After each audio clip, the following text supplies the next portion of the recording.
Good morning.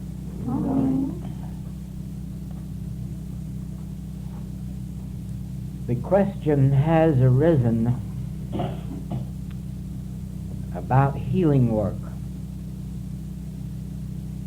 And of course, one of the most important functions of our work is the healing work, for the simple reason that the amount and the degree of the healing work testifies to the degree of our spiritual awareness. Healing work in our work, in the infinite way, is a little different than in the old days of mental healing. It was a much simpler matter to bring about healings 30 or 40 years ago than it is today, because the healing work then was entirely on a mental basis. There was very little, almost no spiritual healing. There was some little among those who had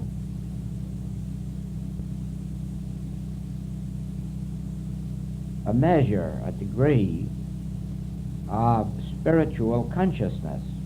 For instance, Mrs. Eddy says that she herself did not use mental argument for healing.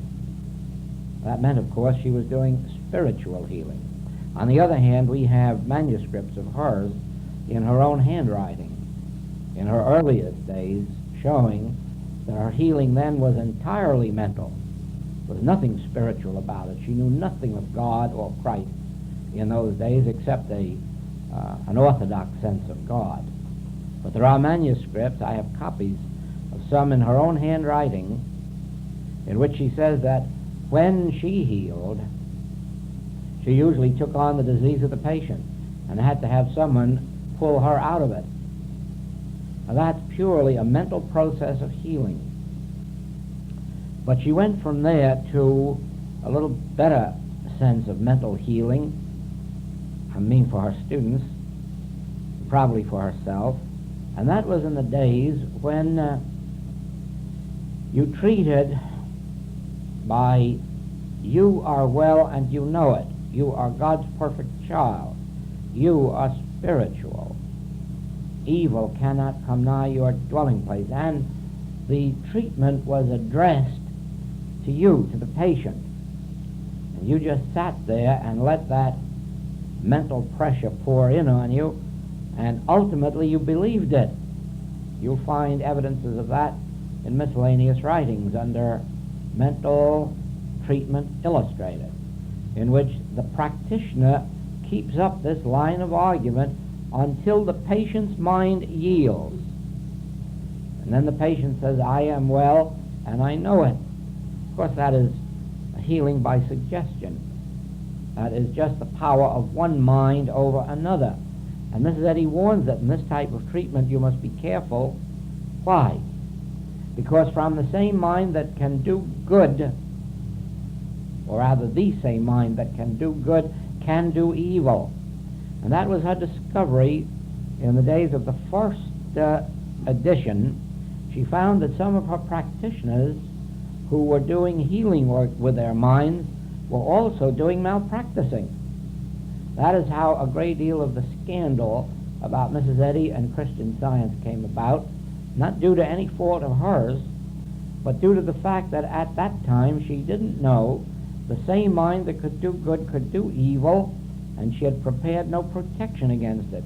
And so there were men, practitioners in her group, who not only were whispering in their patients' ears that you are well and you know it, but they were also whispering in their ears, bring me more money when you come next time.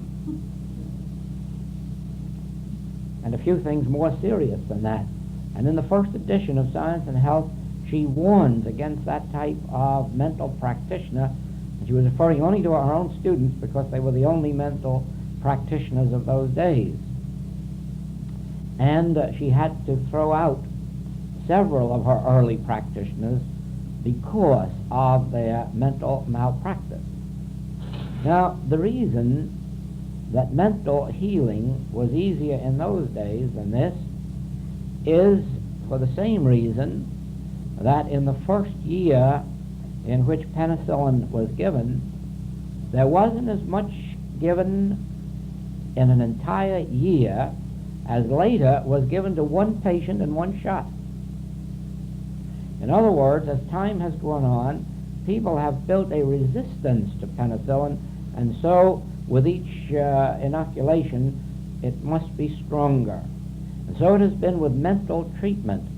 In the early days, people knew little or nothing about the mind. All they knew about was the body. Their mind had not been subjected to propaganda, to advertising, as we know advertising today. And so the mind was a fertile field to work on, and it responded. You will find also that Mrs. Eddy says that the day will come when it will not be necessary for a thief to enter your house to steal. He will just sit in his home and give you a mental treatment, and you will bring to him what he wants. Now that was the result of her experience with mental malpractice. It was true in those days, but it is not true now. The human mind has built such a wall of defense against that it is a very difficult thing to sway it by treatments. As time went on, and that was recognized, a man in the Christian Science movement became known as one of the greatest healers in the movement. Cases that other practitioners couldn't touch, he could heal. And he became very famous in the country as a healer, and people asked him his secret. And for a long, long time he wouldn't give it because he wanted to be a loyal Christian Scientist. Finally, when the demand grew very strong, people, even practitioners, insisted they must know this man's secret. He was doing such wonderful work. He wrote a book about it, and he tried to have it published or authorized from Boston and failed. And so he left the movement.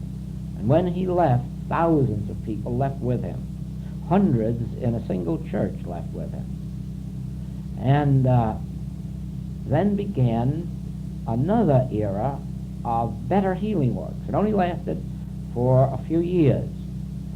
Now, his system, that was William W. Walters, his system was that a practitioner should not take more cases than they could heal, preferably not more than 3 or 4 in any week.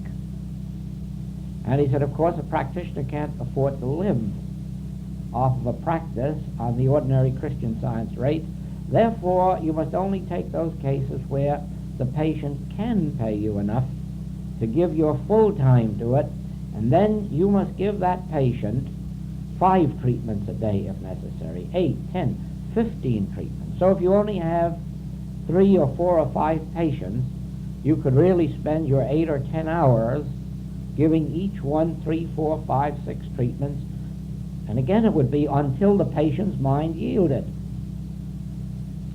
Now, in his writings, Mr. Walters makes clear that this is purely a mental science, but that there is a higher one, a spiritual science, but that he felt the world was not yet ready for it. Certainly the Christian Science field, he felt, wasn't ready for it. And up until very late in his experience, he refused to talk much about that spiritual science or spiritual healing. I believe in his first or second, probably both books, in the last chapters, there is something on the subject of spiritual healing, and then he promised a group that next year or the year after he would take some of the more experienced practitioners and reveal to them the truth about this spiritual science, this spiritual healing. And then he passed on before that happened, and he never did, nor did he ever write a book on spiritual healing. But he made it clear that his success was based not on Science and Health with Key to the Scriptures, but on the first edition of Science and Health, and that its basis was this mental treatment, this continued repetition of the truth that I am God, you are God, and so forth and so on. And as I say, it worked beautifully for some years, and his movement, called the Walter Movement of Christian Science, spread rapidly in the United States and in Europe. It was a very large movement at one time. There was a period when he was teaching classes of 5,000 students at one time. And then it gradually petered out for the same reason that the New Thought movement has petered out, that these mental treatments after a while do not work. It becomes an impossibility to keep, as a practitioner, to keep mentalizing, to keep up this heavy routine of directing thoughts at a patient and finally controlling their minds to the point where they would say, oh, I am well and I know it. Evidently, Mrs. Eddy herself rose above that because she says that I myself do not use mental argument for healing. Well, of course, if you're not using mental argument for healing, you are in the realm of pure spiritual healing, where you are just being quiet and letting the Spirit flow through and do its work. However, without a knowledge of the letter of truth, that soon would deteriorate into a faith healing. The idea would come even into that practitioner's mind, well, the Spirit is certainly healing disease through me. And in time, they would lose that power, because that would be healing through a belief, not through truth. The belief that there is a greater power doing something to the lesser power called disease. It is for this reason that even when you get into the realm of spiritual healing, you cannot become what is called an absolute student, or a student of the absolute. There are plenty of students of the absolute, very few of them willing to conduct their healing practice, very few willing to go out and really do practitioner work. It is so much easier to sit back and say God is love or God is all, and nobody needs healing, and ignore the world. But to do spiritual healing, it is necessary that the practitioner never lose sight of the fact that God is not a power that is to be used over these other powers called disease. I remember my Christian Science teacher telling me that he went through class, metaphysical college class, with Albert Gilmore, and they had a teacher conducting this metaphysical college class, and after, as you know, these classes are only 6 days, but at the end of the third days, my teacher and Mr. Gilmore talked it over and said, I wonder why we're here. We're certainly not getting anything. This man doesn't seem to know as much as we do. Mr. Gilmore said, I've been thinking that same thing. I just don't understand what we're doing here, or why he's teaching this, or why he was selected to teach this college. He certainly doesn't know much about Christian Science. Well, on the fourth day, this man came to the class, and he said, I have decided to share with you a letter that I received from Mrs. Eddy some years ago. And he said, I always carry it in my pocket and occasionally refer to it. And he read a letter from Mrs. Eddy to him, saying that practitioners in their work must always realize that God is not a great power to be used over lesser powers, but that the practitioner should realize there are no lesser powers. And then my teacher and Mr. Gilmore decided that they knew why this man had been selected to teach that college. It was necessary that they hear that letter. And that letter became the basis of my teacher's practice throughout his days as a practitioner and teacher. That was the basis from which he personally worked. So much so that when I went through the class, he never gave 5 minutes to the subject of treatment. Never once did he tell us how a treatment should be given or what should be contained in a treatment. He just wanted to keep away from that subject so that the students would catch the idea that a treatment was not meant to control someone's mind or to destroy some evil powers. At another time, in an association, a student asked the question, how would you protect your treatment after you gave it? And he said, I had never thought of that, but it's a good question. And it comes to me that if I had given a very good treatment and wanted to protect it, I would say, now, I thank you, Father, that this treatment isn't going to heal anybody.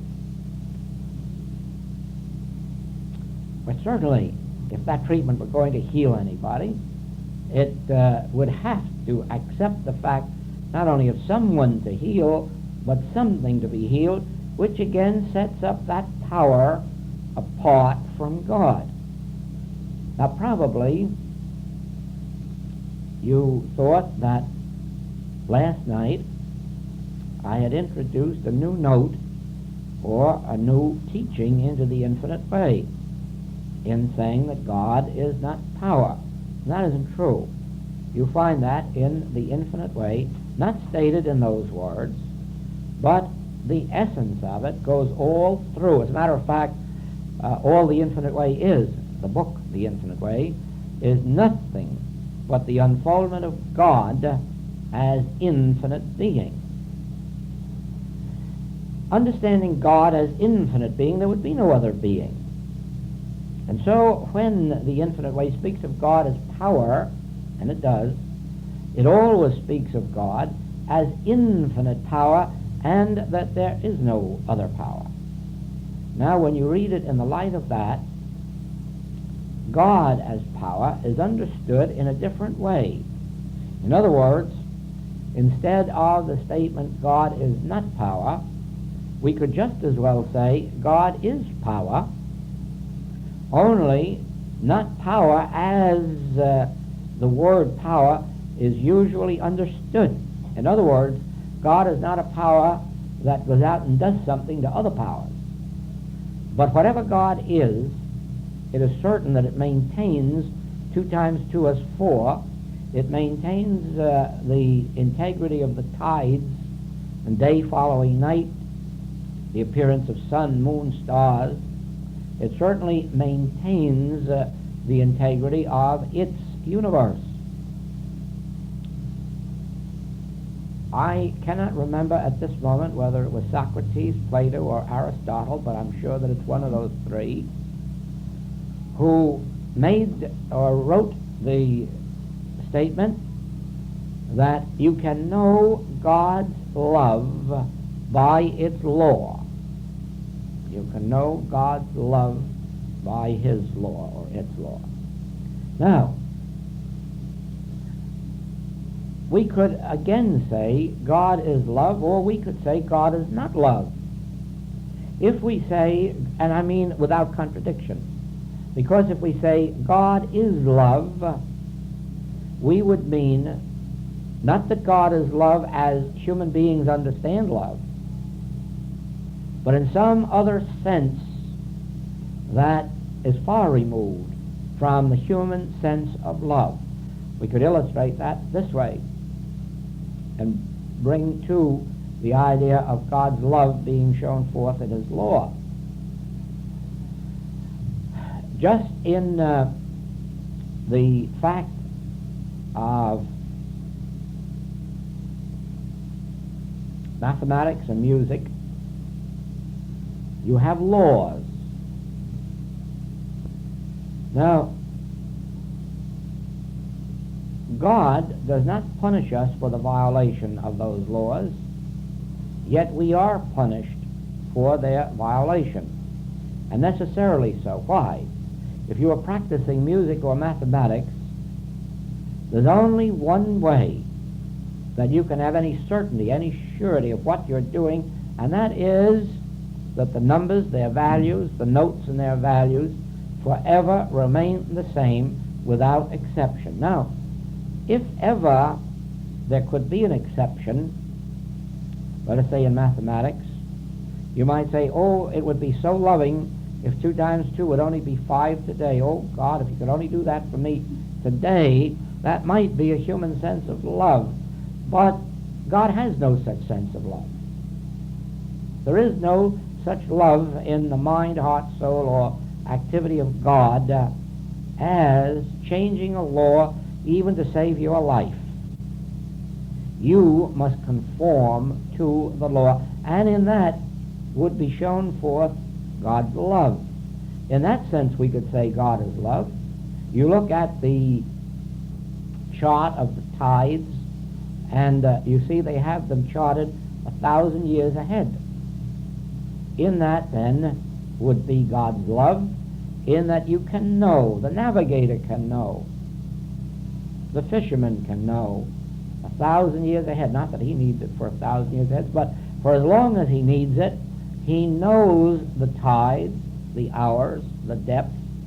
He knows, and he knows also it will never be set aside. And that constitutes God's love to him, that as long as he abides by that law, he is in safety. The man who violates that knowledge, that law, is in trouble. So God's law would not extend to protecting the man in violation of a law, but it extends to the point of maintaining that law for the benefit of those who come into harmony, into the awareness of its being. Then God's power might be said to be the maintaining of its own integrity, the maintaining of its own values, qualities, equations, and not in a power such as we think of in the healing of disease or in the regulating of other affairs of our lives. It isn't a power to which we can turn to get something done.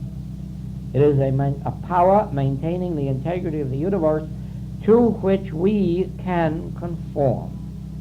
So in saying God is not power, the meaning of it is that God is not power in the accepted sense of the term as being something to which you could turn to get it to do something for you. In your garden, God is a power.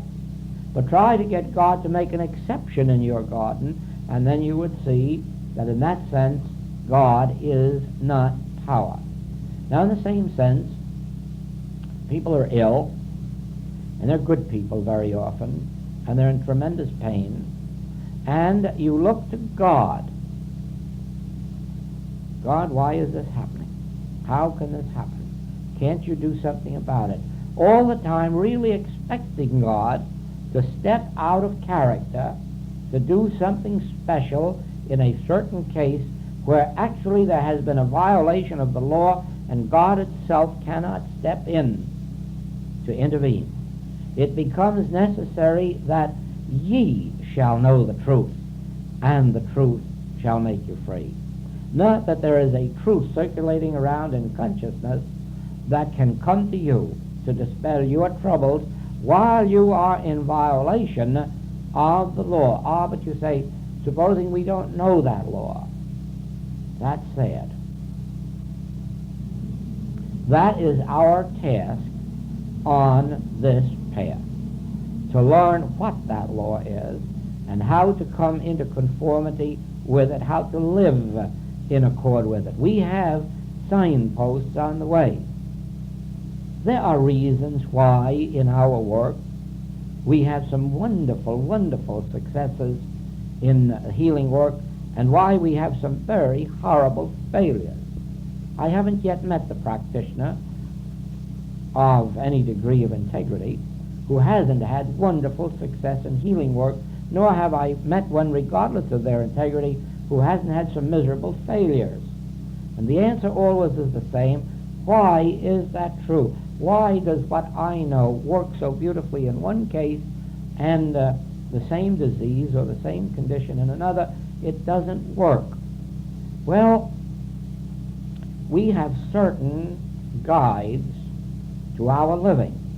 When we live in opposition to those revealed laws or graces, we bring ourselves under the laws of discord and inharmony, and even God itself does not seem able to remove us from them any more than a navigator navigating against the laws of the sea can bring his ship into port regardless of his probably purity of character or prayers to God. There must be a conformity to these laws. Now, there are times, of course, when a person is in ignorance of the law and continues to suffer in that ignorance, and nothing can be done about it until the light comes. There are other times when there is a continued willful violation of law, and from the experience, not only mine, but many other practitioners, there seems no way of releasing people until they give up the violation of the law. Now, let us illustrate here. We, of course, are assuming that you accept the message and the mission of the Master as a guide. You know that prayer is the means of God contact. Prayer is the means of healing. And you're told under prayer, well, you're told in one place that if you go to the altar to pray and there remember that any man has aught against you, to get up and make your peace with your brother and then return to the altar. Well, there very often is a violation, and I've seen that the overcoming of that violation, the turning from it, has done some miraculous things. We sit around nursing our grievances, personal, national, international, holding someone in condemnation. Doesn't make no difference whether it's an individual, a racial group, a religious group, a color group, or a national group. We sit holding someone in condemnation and expect to go to the altar and have our prayers heard and answered. In other words, we expect the divine harmony of God while we sit around in discord, in violation of the law. Whereas, if we were obedient to that instruction, we would get up, we would stop our prayers, and we would sit down and say, what is this sense? What is this thing that I am holding? Hate, condemnation, judgment, criticism, injustice, intolerance. What is all this that I'm permitting to escape through me? And then you would understand, aha, I get it. I'm having two worlds, a spiritual one and a material one. I am holding people in bondage to material sense while inwardly declaring the spiritual nature of being. That would not in any wise prevent us from commenting or noting the irregularities of human existence, but even though we noted them, saw them, witnessed them, there would be no right within us to condemn or hold in personal criticism or condemnation as individual being without the realization of the fact that this was an impersonal thing operating in human consciousness, not as law, not that we should hate, not that we should punish, but rather that we should see through and understand.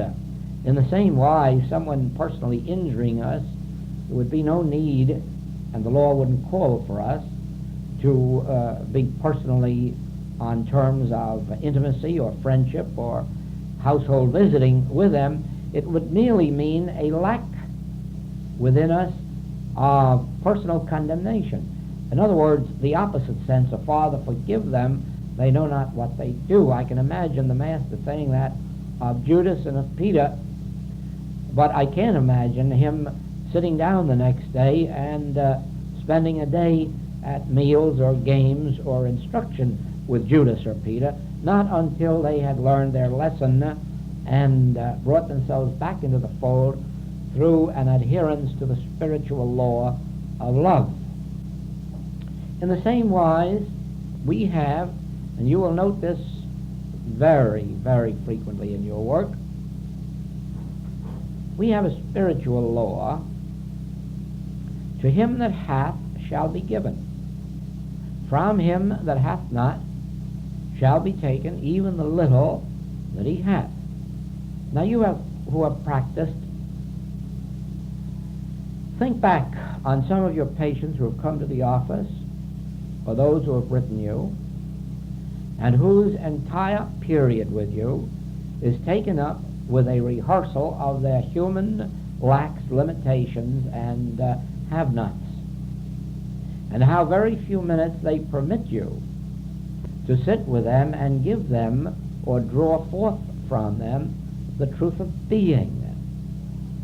I had an experience of that kind recently, in which a lady wrote me a 4-page letter, and then a 6-page letter, and then an 8-page letter.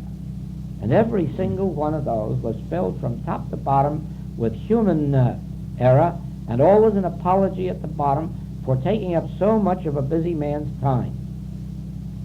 Now, personally, I don't mind my time being taken up, and I wrote that to her. But I said, I am sure that you could have filled those same pages with what you know of spiritual truth. Then you would have given me a foothold in your consciousness. You would have given truth a foothold. Now, I said, let us see if you can begin with this Bible reference, to him that hath shall be given, and sit yourself down each day with plenty of paper and pen or pencil, and forget all human situations while you're at your desk, and begin to write what you know of truth. Well, it may be that at that given moment you can only remember one truth. It may be a Bible truth, it may be a metaphysical truth, but that's all you can remember. Your mind's a blank on the subject of truth, anyhow. And but write that one down, and then sit there and wait, and just wait for a second one to come along. I'm sure if you wait long enough, you will find that out of the depths of your withinness, a second statement of truth will come. Now, I would set aside as many periods a day as possible for going back to that paper and write a book on truth. It may never get published, but it'll be the beginning of one that may ultimately get published. Write a book. Write every statement of truth you can remember and what you know about that statement of truth, and hold yourself within that bound. Now then, we also violate that law of to him that hath shall be given. You watch the miracle in your life as you sit down and let the human experiences for the moment be outside the range of your thought while you sit and contemplate some truth. Makes no difference if you begin with quotations. Very soon you will find that you will pass beyond the realm of quotation into your interpretation of the quotation. And from that beginning will come a pouring forth of an infinity of truth within or from within your own being. To the one statement of truth that you know will be added many, many, many truths pouring forth from consciousness, and all of them healing waters. In the very early experience of practice in Boston, a school teacher came to me who had witnessed some healings there and felt that she wanted to know more about what was bringing those healings forth. And she would come to me every Saturday for some instruction. And one day I realized this isn't right. This isn't right. What am I teaching her? What am I supposed to be teaching her? What am I teaching her? Each time she comes, we just hit or miss on some subject, and we talk about it for an hour, and I can't see that that's a teaching. I can't see that she's gaining much. Something more than this is involved in teaching. Then the thought came to me, well, do you know what you're teaching? Do you know what the principle is itself? Well, that's a good question. Do I know? Am I certain of this as a principle, as a science? And so I sat down and thought, well, there is a starting point. What is the basic principle? And I wrote down a Bible quotation, and I liked it. I thought, that's right. That's our starting point. Now, where would you go from here? So I put down another Bible quotation, and before I left my desk, I had 7 Bible quotations down there that seemed to make a perfect pattern of what I was trying to teach. At least it gave me something that I knew would be good to teach, would be correct, and would be effective if one accepted it. But when I came back to my desk the next day, looked at those quotations, I thought, that doesn't seem to be enough. More than that. Well, and all of a sudden, that first one began to go around my thoughts, and I began writing. And lo and behold, I had my own ideas of what that first Bible quotation meant. And before I left my office that day, all 7 of those Bible quotations had been carried out to a greater extent than the quotations themselves, and that was the basis of my teaching that school teacher. She thought it was a wonderful thing. It was so systematic and all based on a principle. Well, you know, after a while, those points were embodied in letters that circulated for years and years and years, and then became the pamphlet, The Real Teacher and the 7 Steps. Those 7 steps had their beginning from the time when I knew a lot of unrelated truths, but all of a sudden I caught the relationship between one point and another, wrote them down, and then carried them forth further.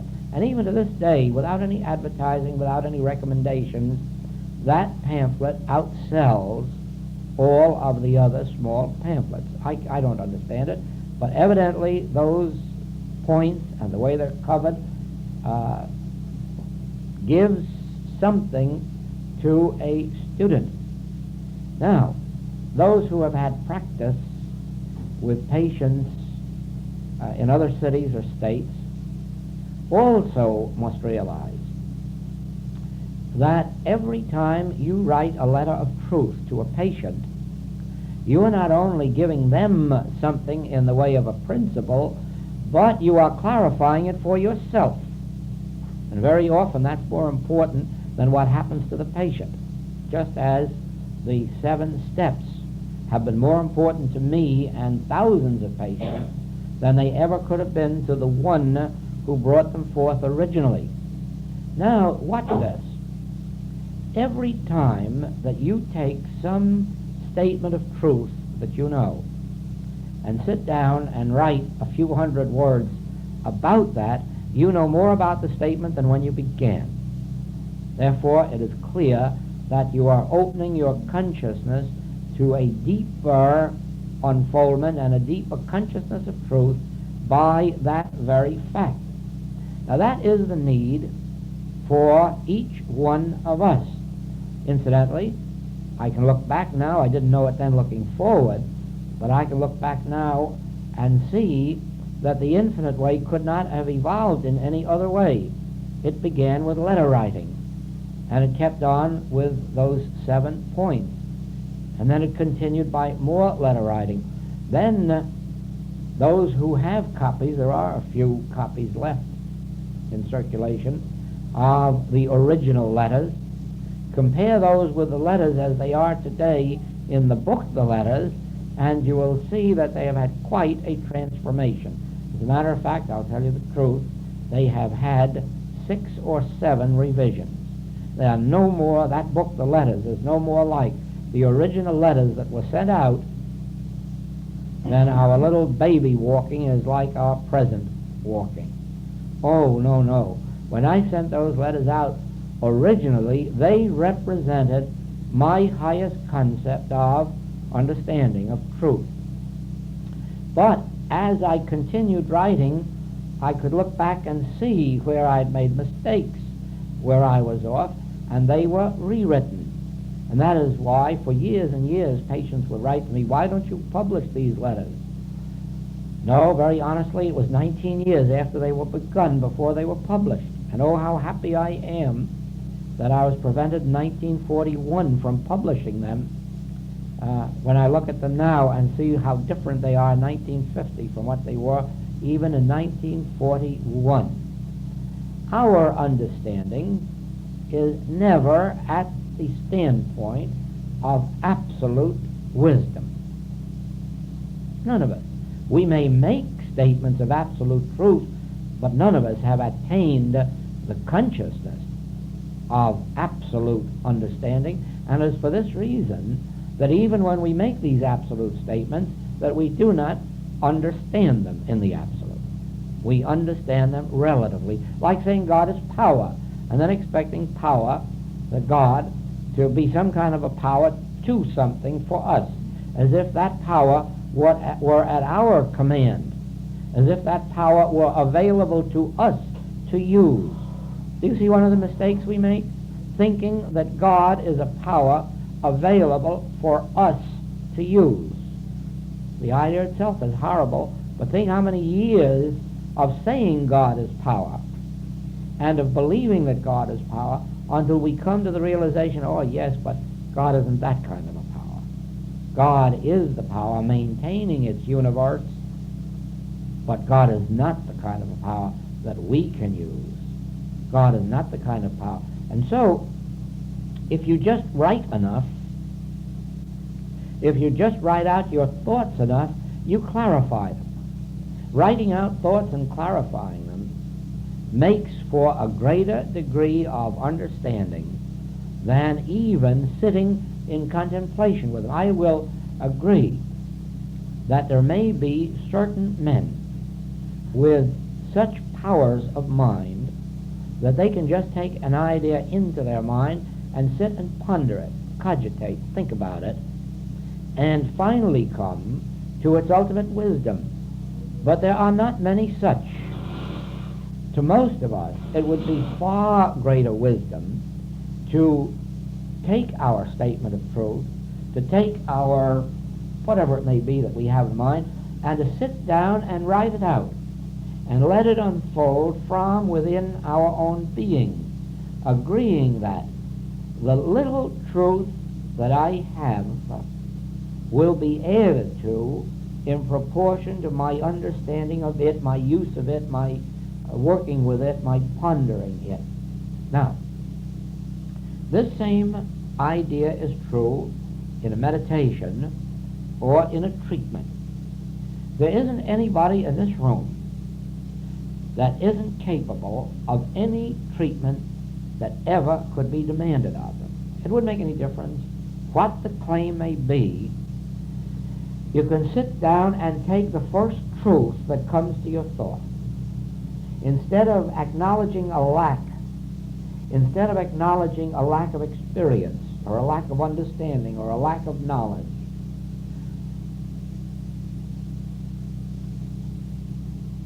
acknowledge that which you have. And everyone has a statement of truth. Everyone has a perception of some truth. Everyone can begin with a truth. And whether they sit down and inwardly cogitate, ponder, or whether they sit down and write for purposes of clarity, sooner or later they will be led to another statement of truth, or a greater unfoldment of the truth that they originally had, and this would expand and expand and expand until before they were through, they would find that they were at that climax, that point of click, that point of, oh, now I see it. And that would be the treatment for that particular case. You might be just as ignorant when the second one came along and have to do the same thing over and over and over again. Now, none of us knows enough about truth to sit down and write a book about truth. Nobody knows that much. There isn't anybody in all the world. Even if you accept Mrs. Eddy as the greatest of her age and this age, you must know that she wrote her books bit by bit, and she changed them, and she altered them, and she edited them, and none of them were written as books. They were written as entries that later became books. And so it is with us today. I know no one capable of sitting down and writing a book on truth. There is an idea of truth that will come, like ours last night, of God is not power, and then when it has unfolded and unfolded, and you look at it, you say, there is the subject of a book. But I can assure you of this, that as that subject of last night continues to flow in me, that by the time I get through next spring's work, a book will come out of it much better than the one that was written last night. Because last night was the first of that, and it was the beginning of the idea working in my consciousness. It wasn't anything that I know. It isn't anything that I can write a book about. It is something that's flowing through me as an idea, and as it continues to flow, as I continue to speak of it, as I continue to write it, all of a sudden it will be so clear that I'll say, if I could only go back to New York and do that all over again. That's happened over and over and over again with these subjects that have come up. They come up first as the seed of an idea. They come up sometimes as an idea in talking to someone in the office, in an oral treatment, or in a class, or in helping someone individually. And then all of a sudden it begins to expand and expand until it becomes full-blown. And so it is with a treatment. So it is with healing work. There is no amount of truth that you know that will do the healing work. But if you take the one truth you do know and sit with it, don't treat your patient. Just sit there and let this truth expand and expound itself within you. It will lead you to a state of consciousness in which you will say, that's it. And that state of consciousness does the healing work. All the rest of the treatment, all of the words and thoughts and ideas were merely to lead you up to the state of consciousness which we call realization or apprehension or discernment. Then you do not know a truth, you actually discern its inner or esoteric meaning.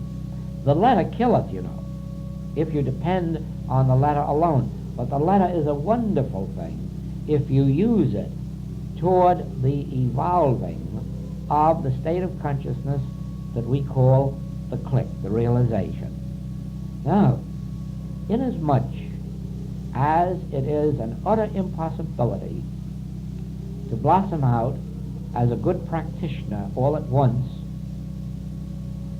and I go further and say it's just as impossible ever to become a good practitioner. All that we can ever do is be the best kind of a practitioner we can be on the particular case on which we're working. Let us just be a good practitioner, a faithful one, a reliable one, on that case. That's all we can ever do. Nobody in the world is ever just going to be blanket a good practitioner. There is no such thing. There is no such thing as being, in round terms, a good practitioner. You can only be good on the particular case in which you're working. You can only be faithful to that case. Then consciousness evolves so that you can take up each case as it comes along. Many people have asked the question, if after all these years of practice you can't sit down and give one blanket treatment to all of your patients. No, you cannot, nor can you give one treatment to two patients. Every treatment must be an individual treatment. I would not care if you had 100 patients a day, and you can have them, and you can take care of them, and you can have beautiful healing results with them. But each one of them must be an individual patient, an individual treatment given at an individual moment. Then some say, but how could you have time for 100 treatments in a day? It all depends on what you call treatments.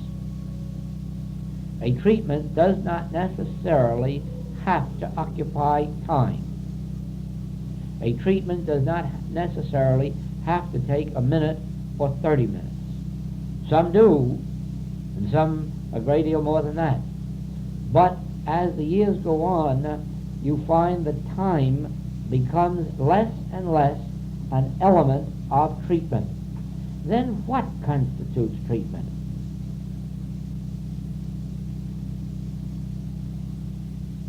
And how is treatment individually given? Well, at the very moment of your reaching out to a practitioner or a patient reaching out to you, that's when the first treatment takes place.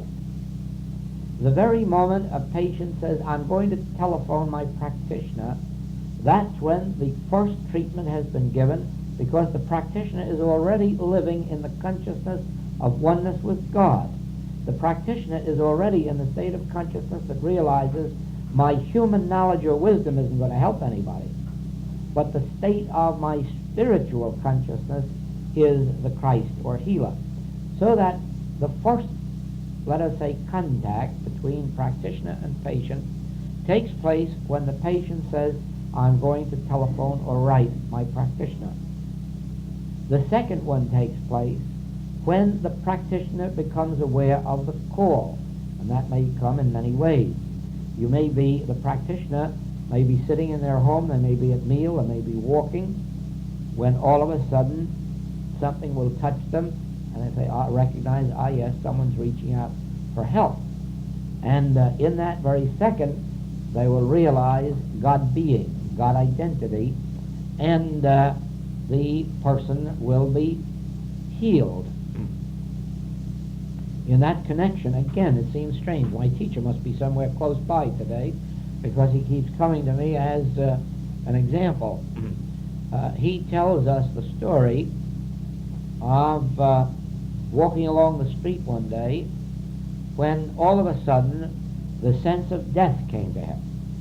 Now, he didn't know where it came from. All he knew was that he didn't feel like dying, and he had no sense of illness that would threaten his health. And so the thought came, somebody must be reaching out, somebody in danger. And so he stood still on the street and began to handle the thought of death. How would you handle the thought of death? By realizing life as infinite and omnipresent, and death as having no law or being, so forth. You would know how to handle that, until he arrived at the point where there was no longer a sense of death in his thought. And he went on about his business. And some days later, a patient came into him, man, and said, I had a strange experience this week. What is it? Well, my business has failed, and I think I'm a little bit too old to start all over again. So I thought the best thing for me to do would be suicide. So I took the train to Chicago, went to a hotel room, wrote out notes of instructions to everybody, and then I took out my revolver and lifted it to my forehead, and it fell out of my hand. He said, I didn't think it fell out. It seemed like it was pushed out. I thought, that must be a sign. And so my teacher said, when did that happen? And you can imagine, it happened at that very moment when this thought of death came to him. Now, all of us who practice have periods of what we call being down. Downhearted, blue, under the weather, doubtful, fearful, wondering even if we do know this principle. Everyone has. I never met anyone who hasn't in this work. But remember this, that is the sign that this error, discord, inharmony, patient or patience, is reaching out to you, and you are feeling that within you and personalizing it and saying, oh, I am this. Now you see, this teacher had the wisdom to say, well, I'm not in desire of dying or even in fear of it, so this can't mean anything to do with me. So it becomes necessary for us, when these discords hit us, to say, wait a minute, that's no part of my being. I'm a practitioner. I'm going long past the stage of being downhearted about anything that could happen in the outside world. Certainly nothing that could affect this world or anyone in this world could have any effect upon me. Therefore, this is an impersonal error reaching my thought. And so you'd begin to handle that until you were perfectly clear, and then you'd say, I wonder who in my practice had that healing. And sometimes how many had that healing at that same moment. That would be a second way in which the contact between patient and practitioner would be made. Then the next way, of course, would be when you receive a telephone call or a letter. At the second of that telephone call, the contact is made between patient and practitioner, and that's when your treatment is given. Now, your treatment may involve stating some truth, or your treatment may only be, it's all right, now you forget it and leave it with me. I will take care of it. You know who me is, and you know who I am. So you know what you're talking about when you let them drop it. You know, since there's no two powers, that there's not something to be done to a sick power. Now, that may be all the treatment that's necessary. And so you're already ready by the time you've hung up the receiver for the next telephone call. In the same way, you may receive a letter. And the mere fact that it's from John Jones, you know that's one of your patients, and long before you've gotten that envelope open, the treatment has been given. So after you open the envelope and read it, it's of very little importance what's in it. The treatment was given the moment that you saw that letter and recognized who it was from. Or, may not be so, you may open it, read it, but that's a point of contact. And so it is at that moment that the treatment is given. I may sit here and a boy come in with a special delivery letter, and while I'm talking to you, I open it and read it, and I keep right on talking, but also at the same time treating. In what manner treating? Well, there's some truth about that thing that is bound to come that I am going to catch, and we're going to come to that in a minute. And that would be a point of contact. And so you see, every treatment must be an individual. And you don't give the same treatment for a cancer that you do for unemployment. Yet sometimes the same truth may come to your awareness. But usually if someone says they're unemployed, your thought will turn to the fact of God as the only being and containing within itself all activity, all substance, and so forth. But the next call has come from someone who's complaining of cancer or consumption, and your thought will come to the fact maybe of substance, of body, of being, of law, of cause. As a rule, every treatment will be not only individual, but different than the treatment that you gave before. And yet sometimes it may consist only of a sentence, and sometimes not of that. Just a smile or a flick of your finger. As much as say, I don't even take that in. There too I can give you an experience of Mrs. Eddy, who once called her Boston practitioners up to Pleasant View and said, you are not doing good healing work down there. And they looked at each other to see who had squealed. Said, no, nobody told me. Nobody has to tell me. I know. And I also know why you're not doing good healing work. You are first taking in the error and trying to get rid of it, while Mother doesn't take it in to begin with. Now, you see how simple a treatment can be if you are in an exalted state of consciousness where you don't take in the error at all, where you don't give it reality, where you don't give it law, cause, body, or being. And so you come to a place where, after a while, you get so many treatments that they narrow down and down and down from 20-minute treatments to 10-minute ones and 5-minute ones, and ultimately to where many of them don't even take time, even from the standpoint of seconds. Yet, if you don't get the right response, you might have to go back and sit up a whole night to bring out a healing. Because, remember, that which brings out the healing isn't what you don't do or what you do. It is a point of realization that you attain in consciousness. And until you come to that realization or point of click, whether your treatment takes 1 minute or whether it takes 6 hours, that is what constitutes being a faithful practitioner.